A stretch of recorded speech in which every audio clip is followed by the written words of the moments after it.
Ассалаумағалейкум, құрметті көрермен қауым. Хабар 24 арнасында бет-бе-бет бағдарламасы, студияда мен Арман Балтабайұлы. Елімізде жүргізіліп жатқан ауқымды саяси жаңғыру жұмыстары бірінші кезекте әрине мемлекетіміздің дамуына бағытталған. Аздаған уақытта айтарлықтай оң өзгерістерді болып жатыр. Оларды оңтүстік өңір халқы қаншалықты сезініп жатыр. Осы және өзге де сұрақтардың жауабын білу үшін студиямызға арнайы Түркістан облысының әкімі Дархан Сатыбалды мырзаны шақырдық. Дархан Амангелдіұлы, студиямызға қош келдіңіз. Саламатсыздар. Сонымен Түркістан облысы жалпы елімізде Алматы қаласынан кейінгі саны бойынша ең үлкен өңірлердің бірі. Осы халық санының көптігі өңірдің экономикалық өсуіне оң ықпалын тигізе ме? Өте орынды сұрақ. Себебі бұл деген мәселелерін көп жерлерде көтеріп отырады. Бірінші кезекте мен Түркістан демографияның өсу туралы айтып берсем. Бізде Түркістан облысының өздеріңіз білесіздер 5 жыл бұрын құрылды. Құрылған кезде 1.970.000-ға жуық халық саны болған болатын. Қазіргі таңда бізде қазан айындағы статистика мәліметі бойынша бізде 2.140.000-ға жетіп отыр. Яғни бізде 170.000-ға өсім бар. Демографиялық, ол дегеніміз демографиялық қалай есептейтін? Туылған балалар бар, одан кейін қайтыс болғандар бар, және ішкі миграция, сыртқы миграция, соның бәрін есептеген кезде бізде қазіргі сальдо былай айтқанда 170.000-ға демография өсімін көрсетіп отыр. Көп балалы аналар елімізде 550 мың болатын болса, соның 3/1 көп балалы аналар біздің облыста тұрады.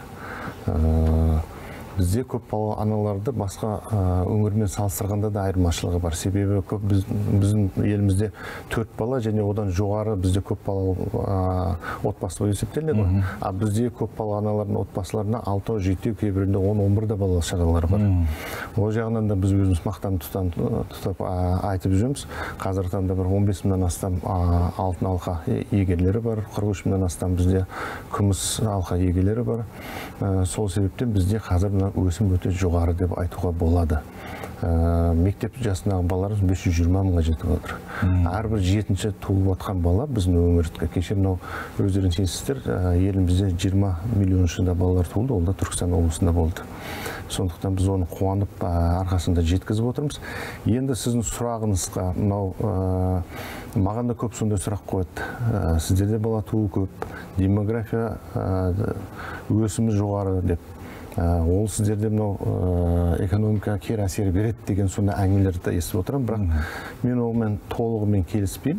Себебі бұл былайша айтқанда барлық экономистер, біздегі эксперттер, ғалымдар баяғыдан сол 1967 жылдарға дейін демографияның өсімі экономикаға кері тиеді деп солай санап келген. Одан кейін қазір ол дамыған елдерде өздерінің демографиясы түскеннен кейін олар жаңа бір сондай неге келіп отыр. Бізде демография өсім болмаса, экономиканың өсім болмайды деп. Оға дейін түсінікті ғой, көп бала туылғаннан кейін оларға инфрақұрылым керек, оларға перзентхана керек, одан перинаталдық орталықтар керек, балабақша керек, мектеп керек. Қазір мектептің өзінде бізде 1029 мектебіміз бар, тағы да 96 мектеп құрылысын жүргізейін деп отырмыз. Себебі демографияның өсуіне байланысты. Бірақ енді экономикаға әсерін есептеген кездерде қазір таңда бізде Түркістан облысын бөлек қарауға болмайды. Себебі біз бөлек мемлекет емеспіз ғой. Егерде барлық өңірде Түркістан облыс сияқты демография өсім болатын болса, оған бір мән беріп қарап есептесе болар еді. Ал бізде бірнеше аймақ қана демографиясы жақсы өсіп отқан. Ол дегеніміз бізде бүкіл Қазақстан экономикасымен салыстырып қарау керекпіз. Сол кезде бізде бір қорытындыға келсек болады. Ал қазір мысал үшін мен өзім білем, көптеген түркістандық азаматтар тек қана Түркістан облысына қызмет етпейді. Олар басқа өңірлерге, Шымкентті миллиондық қылып жатқандар, түркістандықтар Алматыға барып жұмыс істеп жатыр. Астанада құрылыс саласы жақсы дамыған кезде мен білем 300 мыңға жуық құрылысшылар болатын, соның тең жарысы түркістандықтар. Мысалы сол түркістандықтар болмаса, ол құрылыс саласын кім жасайды? Ондай болса біз сырттан алып кеп жұмыс етеміз. Сол сияқты егерде мемлекет деңгейінде қарайтын болсақ, бізде демографияның өсім болмаса, ол кері әсер етеді экономиканың өсуіне. Өйткені жаңа инвестиция тартамыз, завод фабрика ашамыз, оған жұмысшылар керек, оған жұмыс істеу керек. Сосын енді оның сапасына да қарау керек, сапасын жоғарылататын болсақ, бізде демография өсіп жатқан жастарымыздың ол да бір өзінің жақсы үлесін қосады келешекте. Жақсы, енді мына аймақта менің білуімше уран өндіреді. Сіздердің аймақта уран өндіру бойынша жаңағы Қазақстан француз кәсіпорны бар. Тағы да басқа да бір кәсіпорындар бар.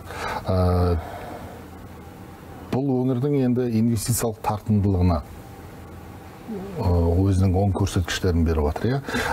Бірақ аймақтың экономикалық өсімі былтыр мінекей қолда бар ақпарат бойынша небәрі 1,2% құраған екен. Және де жан басына шаққандағы ішкі өнімдік көрсеткіші сәл төмендеу екен. Не себеп дейсіз бұған?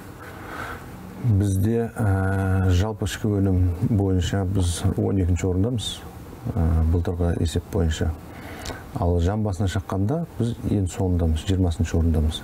Бұл да жаңа демографияның әсері дейсіз ғой? Иә, өйткені ол бүкіл табысты біздің халық санына бөлген кезде әрине ол төмен деңгейде болады.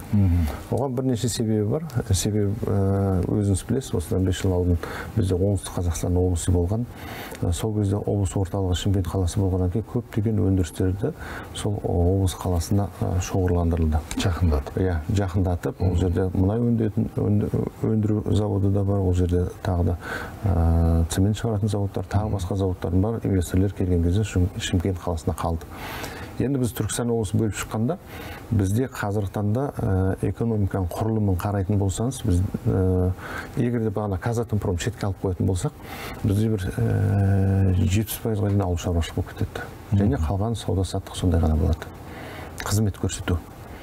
Ол неге өйтеді? Өйткені бағанағы өндіріс жақсы табыс беретін бар Шымкентте қалып қойды. Бізде қазір Түркістан облысында негізгі үлкен ірі өндіріс беретін бағана сіз айтқан уран. Казатомпромға бағынысты мекемелер деп айтуға болады. Солармен бірлескен компаниялар ашылған, солар ғана. Ал олардың үлесі соншалықты жоғары емес, үлкен көп төлемді олар республикаға береді.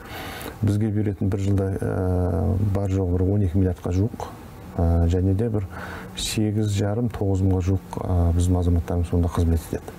Былайша айтқанда үлкен кәсіпорын біздің жалпы ішкі өнімге үлкен әсерін береді. Бірақ ол былай айтқанда, одан 10 алып тастайтын болсақ, бізде басқа өндірісті жоқтың қасы деуге болады. Себебі бағана айтқанда өндірістің бәрі Шымкент қаласында қалды, қалған барлығы бізде ауыл жерлер қалды. Қазір статистиканы қарасаңыз, бізде ауыл жерлерде тұратын халықтың саны 80%. Ал егер де Арыс қаласын, тағы Кентау қаласын, Ащысай басқаларын алатын болсақ, бізде 90%-ға жуық ауыл жерлерде тұрады. Ол жерде өндіріс дамымаған. Әрине ауыл шаруашылық саласына қызмет ететін және де сауда-саттықта жұмыс жасайтын жұмысшылар экономика саласындағы ең төменгі жалақылар алатын солар экономикалық салада. Сол себептен ол жерде табыстары төмен. Бағанағы өндірістің бары жоқтың қасы деп айтсақ болады өндіріс. Енді кезекте біз не істеп отырмыз? Бағана сіз айтқандай уран өндірушілерден біз Казатомпроммен келістік. Казатомпром қазір жобасын жасап жатыр. Жақын арада бірнеше айдан кейін осы құрылысы басталады деп конкурс өткізеді деп отырмыз. Ол жерде күкірт қышқыл заводын ашайын деп жатыр. Оның да сомасы бір 100 миллиардтан астам. Одан бөлек бізде қазір мынау Банк развития Қазақстана дейміз, ол жерге де көптеген жобаларымызды ұсындық. Сала бойынша біз қазір жоспар құрып, 194 бірінші кезектегі жобаларды дайындап қойдық. Өйткені одан басқа рецепт жоқ. Біз өндірісті ашып, халықты соған үйрету керекпіз. Сонда ғана біз бағана сіз айтқанда жалпы ішкі өнім өсімі жоғары болады, және де жалпы халықтың табысы да жоғарылайды. Оған жұмыстарымыз бар, жоспарларымыз бар. Биылғы жылдың өзіне егерде қарайтын болсақ, былтырғымен салыстырғанда инвестиция, негізгі капиталға бағытталған инвестиция 141%-ға өсіп отыр. То есть біз негізгі фокусты осы салаға бұрып отырмыз. Иә, мына облыстың тағы да бір артықшылығы көрші Өзбекстан, оның ішінде Ташкент өңірімен өте жақын орналасуы. Көршілермен қарым-қатынас қалай? Жалпы өңірдің мына қолда бар әлеуетін одан әрі дамытып, бір көлік транзиттік орталық болуына мүмкіндік бола ма? Өте орынды сұрақ. Негізгі ол біздің өте ұтымды жағымыз Түркістан облысының. Түркістан облысы негізі өте географиялық жағдайда жақсы орналасқан деп айтсақ болады. Бізде 1,5 мың километрде 70 миллионнан астам халық тұрады. Және де бізде негізгі халық шоғырланған жер оңтүстік аймақтарымыз 6 ауданда. Солардың барлығы бізде Өзбекстанмен шекаралас. Өзіңіз білесіз, әрбір дамыған елде тауар айналымы бірінші кезекте көршілермен болады. Жақсы дамыған елдерде 70%-ға дейін тауар айналымы көршілермен болады. Мынау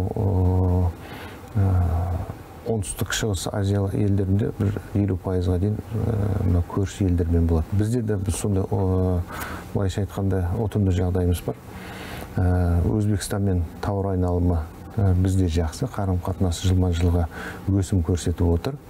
Қазір бізде мен өзім кәсіпкерлік басқармасымен, тағы басқа экономистермен өзіміздің университет саласында жүріп жатқан азаматтардың барлығымен келісіп отырмыз. Бірінші кезекте бізде өзіміздің өсім нүктелеріміз болу керек. Ол Түркістан, Шымкенттің айналасы, екінші Ташкент айналасы десек болады.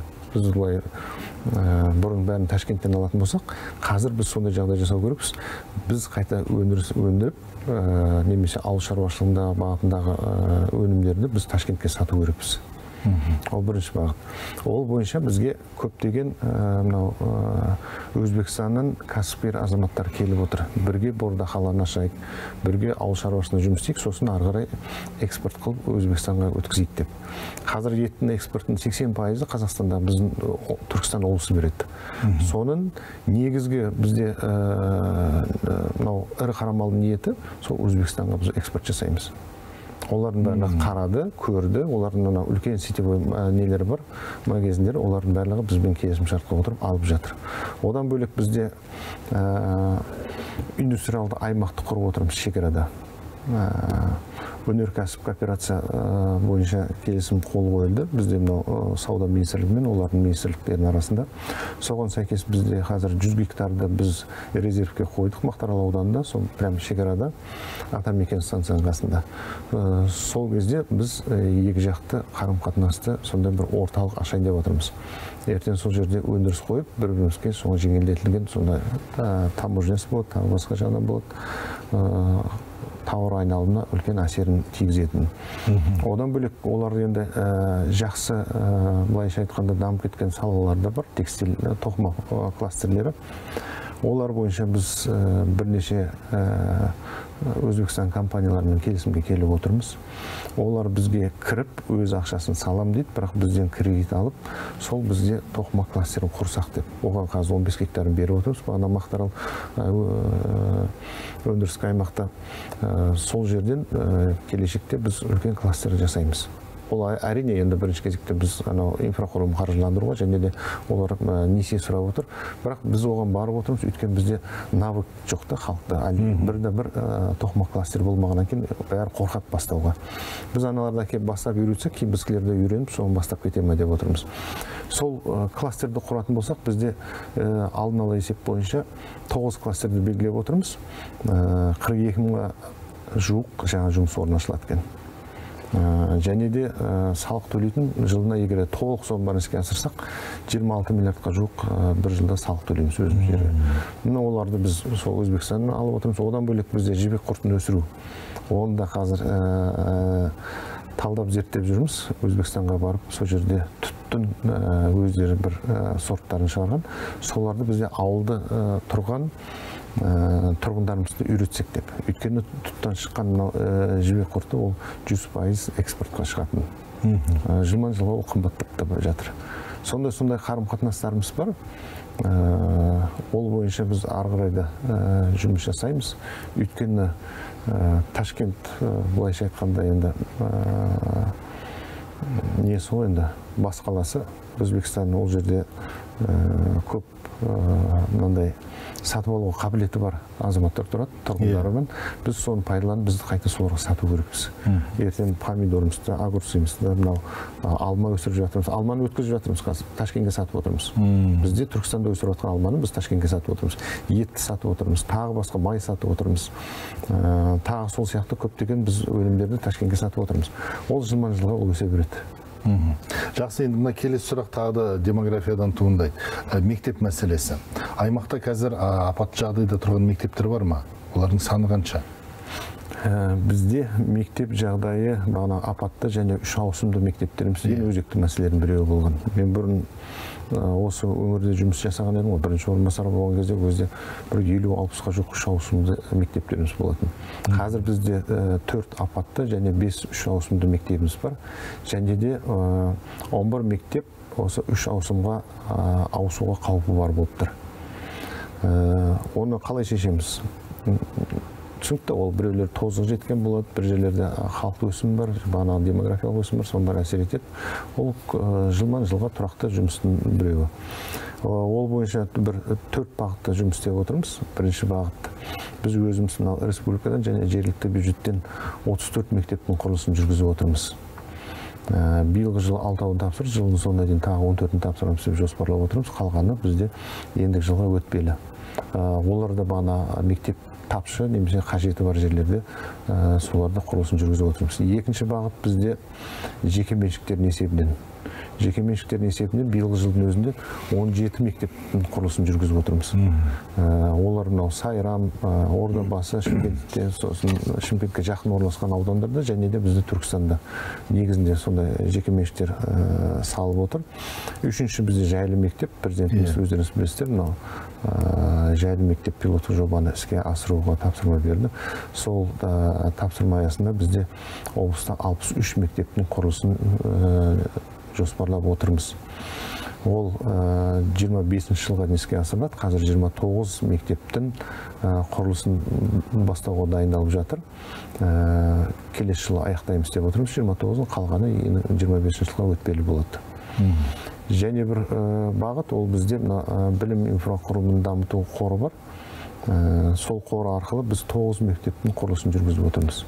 Ол жеке меншік қор, нелерден түсіп отырған коррупцияның ақшасынан, тағы басқалардан, мен білуімше солардан да біз 9 мектептің құрылысын жүргізіп отырмыз. Міне сондай жолдармен біз қазір алдын ала алып отырмыз және де 3 ауысымға апатты мектептердің мәселесін шешіп отырмыз. Жақсы, ал медициналық мекемелердің мәселесі қалай ауылда, аймақтарда? Медицина саласында да бізде өте көп сұрақтар туындап тұрады.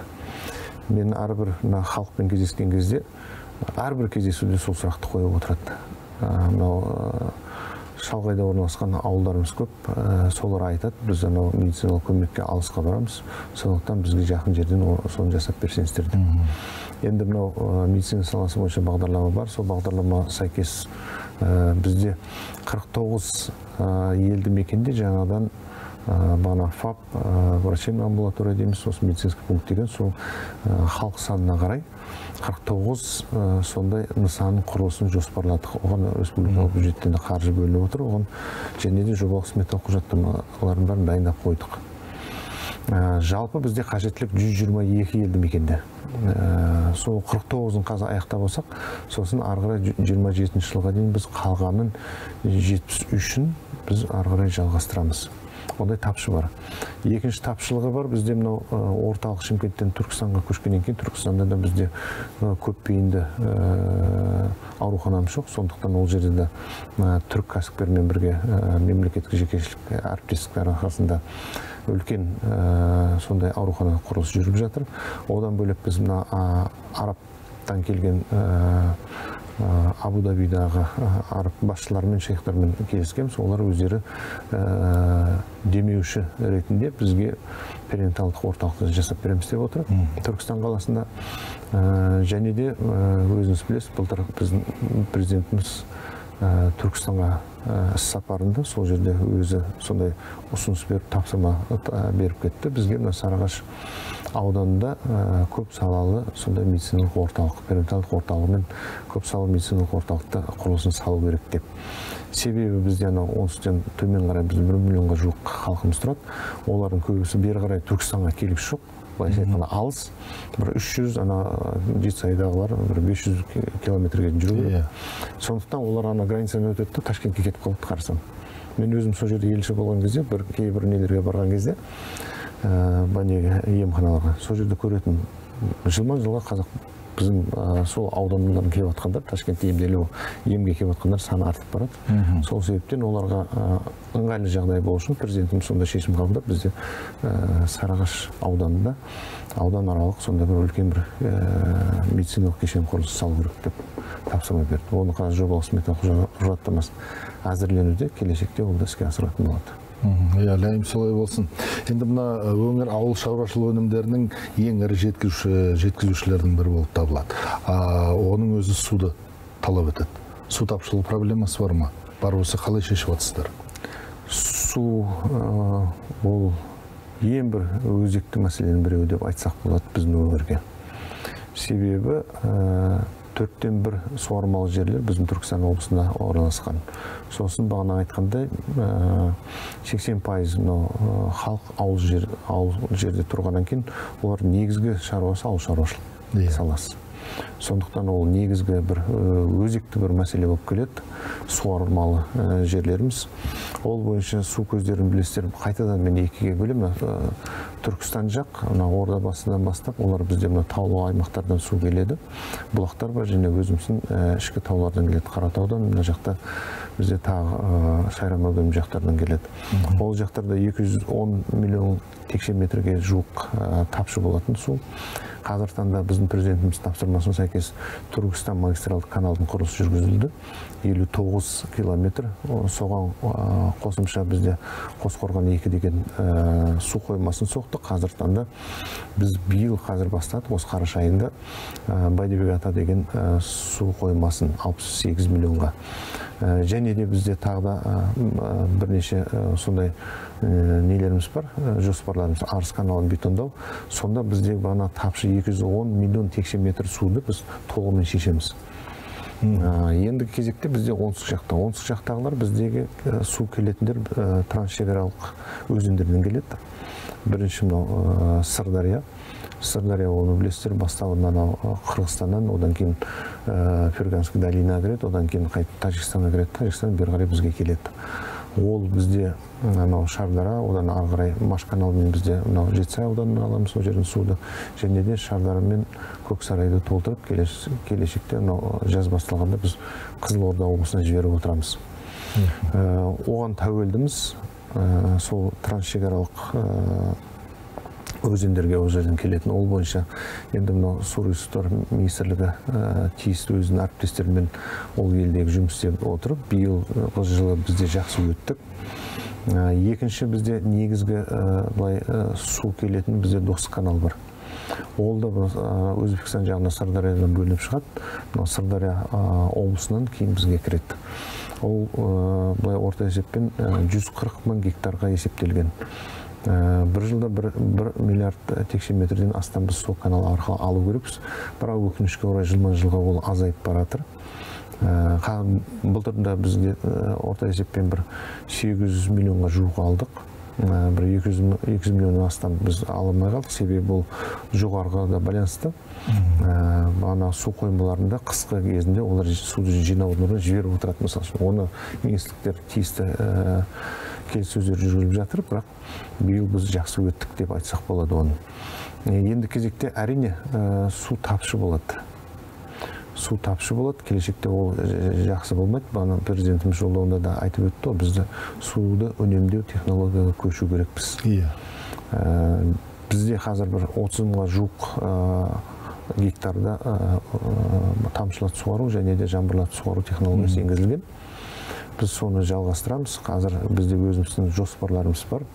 Бірінші кезекте сол тамшылатып суару технологияны шығаратын заводты қою, ол бойынша бірнеше кәсіпкерлермен келісім бар.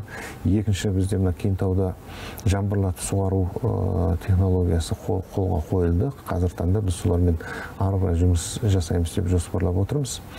Қазірдің өзінде бізде бірнеше жобалар бар. Мысалы үшін Арыс қаласында 50 мың басқа мал бордақылау алаңын ашамыз деп отырмыз. Соған біз қазір жерді бердік, 5000 гектар.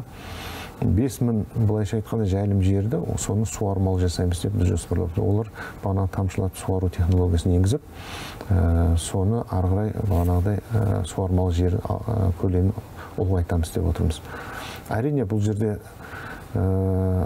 жұмыс өте ауқымды, үлкен.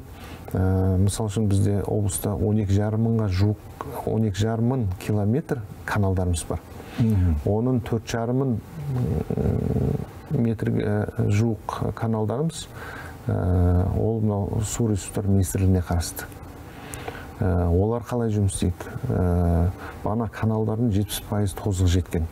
Кейбір жерлерінде барсаңыз 100% толып қалғаны бар. Енді ол тікелей сол жердегі ауылда тұрғандардың әл-ауқатына әсері бар. Олдан тағы да біз өзіміз шешім қабылдадық. Мысалы үшін былтыр біз өзіміздің Турансу деген мекемеміз бар. Сол мекемеге төтенше жағдайлар бойынша тапсырыс бергенбіз. 2 миллиард теңге қаржы, оған 20 іс-шараны жасау керек. Құлаған жарлар бар, елді мекенге жақындап қалған, сол сияқты сондай шараларды, бір жерде каналдар бұзылған, солардың бәрін реттеуге 2 миллиард теңгені бердік. Сол 2 миллиард теңгеге біз оны ары қарай субподрядқа берген жоқ, біз оны техникалық өздерін істедік. Мамандарды жұмысқа алдық та, соны істедік. 2 миллиард теңгеге біз қазір 3 миллиард теңгенің жұмысын атқардық та, және де 10 экскаватор өзімізде қалды. Оны ары қарай дамытып жатырмыз. Қазір әрбір елді мекенге барғанда халықтың бірінші сұрап жатқаны бізде білесіз бе? Неге ағын суды бізге торлап бердіңдер? Каналдардың бар 100% толып қалған. Біз бұны қазір су болмасақ, біз еккен егіміз күйіп кетеді деген сияқты. Сол себептен біз шешім қабылдадық. Биыл тағы да 15 экскаватор алып бердік.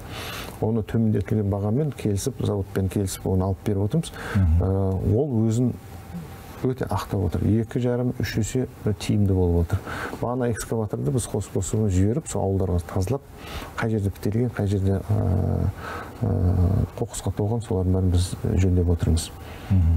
Жақсы, енді мына Түркістан деген кезде жалпы күллі түркі әлемінің рухани ортасы дейміз ғой Түркістанда.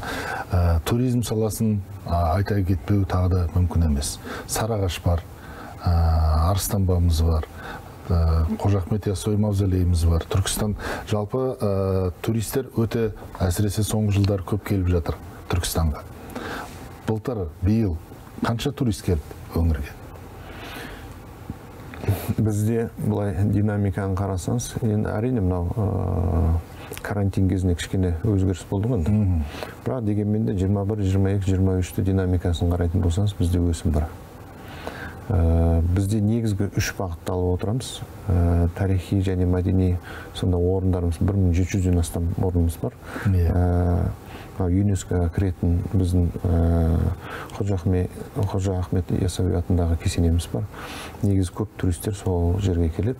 Зиярат туризм дейміз, және де тарихи туризм. Соған сәйкес бізде динамика өсім бар. Қазіргі таңда 900 мыңға жуық болып қалды туристердің саны келуші сол Түркістанға келіп сондай зиярат жасап, және де тарихи орындарын қарап тамашалап кетуге. Ол бойынша бізде инфрақұрылым барлық жағдайларын жасап отырмыз. Биыл жылдың өзінде де біз қосымша тағы да 3 отельдің құрылысын бастап кеттік. Ол да тапсырылады, одан бөлек тағы да өзіміздің қол өнершілер орталығын бастадық.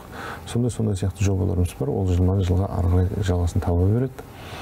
Одан бөлек негізгі бағыттар бізде экологиялық туризм деп айтамыз. Бізде Ақсу Жабағылы, Сайрам Өгем деген, Қаратау қорығы деген сондай тамаша жерлеріміз бар. Оған экологиялық бағытта, экологиялық туризм дегенде бізде былтырғымен салыстырғанда 2 есе өсіп отыр. Былтыр бір 65-67 мың болатын болса, қазіргі таңда бізде 10 айдың есебімен 127-130 мыңға дейін жетіп қалды. Сонда келушілердің саны. Одан кейін емдік сауықтыру, ол бізде Сарыағаш бар, Арыс бар, және де Түркістан қаласында да бар. Бізде жалпы Түркістан облысы өзі ыстық суға өте бай жер деп айтсақ болады. Қай жерде қазбасақ ыстық су шығады, ол минералды су. Сол себептен соны ұтымды пайдаланып, олардың келушілер жылма-жылға артып отыр. Былтырдың өзіне 140 мыңнан астам туристер келіп отыр. Негізінен өз елімізден бе әлде шетелден келе ме? Негізі бағанағы өз елімізден, бірақ мынау Өзбекстаннан, Тәжікстаннан, сол жақын елдерден де келіп отыр. Емдік туризмге.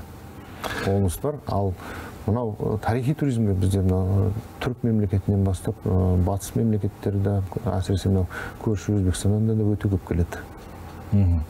Жақсы, Дархан Амангелдіұлы, уақытыңызды бөліп, біздің студиямызға келіп, бағдарламамызға қатысып, сұрақтарымызға жауап бергеніңізге рахмет айтамыз.